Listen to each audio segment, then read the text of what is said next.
Hey guys, how's it going? This is BillyEatWorld, and today we're taking a look at the AWS light machine gun. The AWS is a very popular gun in Battlefield 4, and I'm sure many people would argue that this is the best light machine gun, and possibly even one of the best weapons in the game. Before this weapon was released with the Naval Strike DLC, many support players, including myself, were using the MG4 or the M249 almost exclusively. The AWS is similar in a lot of ways to these guns, but it combines the characteristics of a light machine gun and an assault rifle, which has allowed the support kit to be even more versatile. But anyway, let's take a look at the stats and see why. The AWS has an assault rifle damage model, dealing 25 damage out to 8 meters, which drops off to its minimum damage of 18 at 55 meters. This translates into about a 4 to 5 bullet kill at close range and about a 6 or 7 bullet kill at long range. It fires at a decent 780 RPM, which brings it in line with other popular weapons like the Ace 23 or the M416. This has proved to be around the perfect rate of fire to balance out time to kill with stability. You won't be outshooting every gun on the battlefield with the AWS, but it will stand a chance in almost every situation, which is ideally what you want to look for in a weapon. Unlike the MG4 and the M249 though, the AWS only has a 100 round capacity, but being a magazine-fed weapon, it reloads much quicker. The AWS reloads from empty in 4.85 seconds and in 3.5 seconds with a bullet still in the chamber. This is still considerably slower than an assault rifle, but it's almost twice as quick as the MG4 or any of the other belt-fed LMGs. The only other magazine-fed LMG that comes close to 100 round capacity is the QBB95, which only has 81 rounds and reloads slightly slower. Like all LMGs, the AWS isn't as accurate as an assault rifle, with a standing ADS spread of 0.3 and a moving ADS spread of 2. It makes up for this though by being very controllable, with only a 0.3 vertical recoil, a 0.25 pull to the left and a 0.3 pull to the right. It also has only a 1 times first shot recoil multiplier, so you shouldn't have a huge problem keeping your shots on target.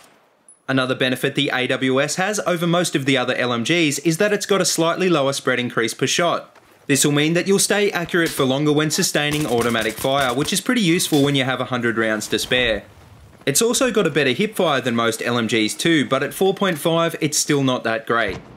The only stat where the AWS falls short of most other LMGs is its muzzle velocity of 580 meters per second.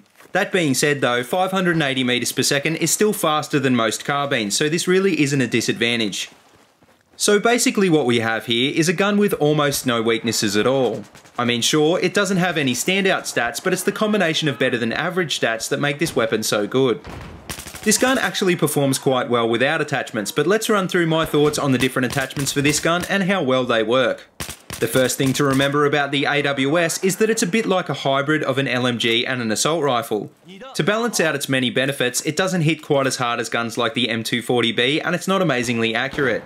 For this reason, I'd say this gun is better suited for close to mid-range targets, and I'd stay away from the higher powered optics on this gun. Any one-time sight should do just fine. Now, I know many people like to run the LMGs with an ergo grip to try and make up for the less than ideal moving ADS spread. I honestly prefer to stop and pop and take out my targets as quickly as possible rather than trying to hit them on the move, so I'd probably recommend the stubby grip for this gun instead. I did have some success with the bipod, especially on maps like Locker where you can set up and cover choke points, but I feel like it's much less useful than one of the grips.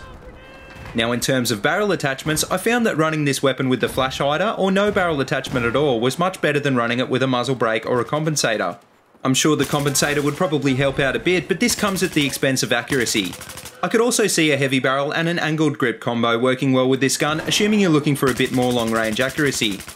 I really started to enjoy this weapon when I threw on a suppressor though. I'm sure many of you know how deadly a suppressed MG4 can be, and the AWS is probably even better. Normally in my weapon review videos I use about 4 to 5 clips, but in this video I've used only 2.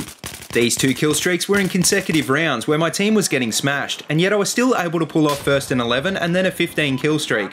This is all because of the suppressor keeping me off the minimap, so it really shows how useful a stealth loadout can be.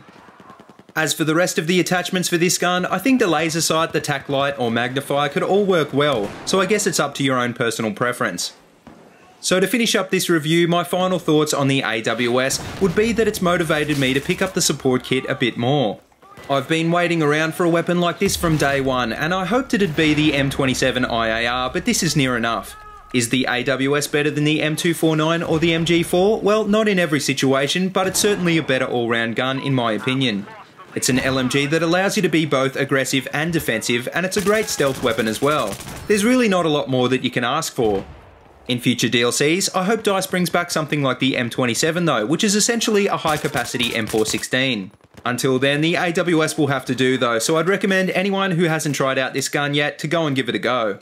Combine it with the XM25 Airburst and you've got one of the most deadly anti-personnel loadouts in the game. Anyway, I hope you guys have as much fun with this gun as I did. It's definitely currently one of my favourite guns in Battlefield 4, and hopefully it'll be one of yours too.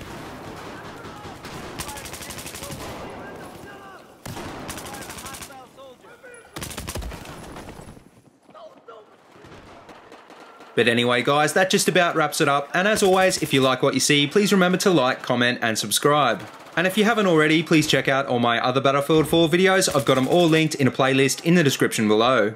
And if you have any suggestions for weapons or loadouts that you'd like me to take a look at in future episodes on this channel, then feel free to let me know in the comments of this video or send me a tweet on Twitter at BillyEatWorld. But until next time guys, see you later and have a good one.